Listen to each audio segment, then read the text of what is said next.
రాష్ట్రంలో ఉన్న ప్రతి వ్యవస్థ ఈరోజు కూటమి ప్రభుత్వం ఆధ్వర్యంలో దిగజారిపోయిందని చెప్పని ఈరోజు మేము అందరంగా చెప్పదలుచుకున్నాం.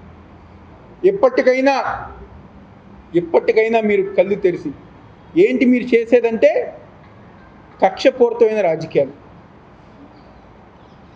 ఎప్పుడో 4 ఏళ్ల క్రితం జరగని సంఘటనలు గారు జరిగినట్టుగా మాట్లాడి మా నాయకుల మీద తప్పుడు కేసులు పెట్టించి రోజు మీకు సంబంధించిన మీడియాలో వాళ్ళ మీద బురద జల్లే కార్యక్రమం కానివ్వండి, వాళ్ళ మీద అబద్ధాలు ప్రచారం చేసే కార్యక్రమం కానివ్వండి, ఎప్పుడో 10 సంవత్సరాల క్రితం ఏదో జరిగిన విషయాల్ని మళ్ళీ ఈరోజు తీసుకొచ్చి వాళ్ళ మీద తప్పుడు కేసులు పెట్టి ఈరోజు జైల్లో వేసే విధానం కానివ్వండి, ఎన్ని గారా ప్రజానికం చూస్తున్నారు.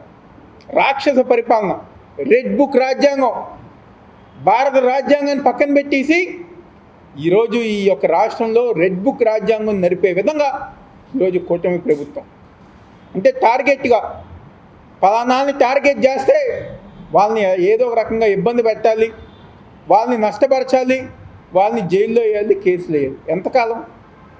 1 సంవత్సరం అయిపోయింది, మహా అయితే ఇంకొక 3 సంవత్సరాలు. ఏ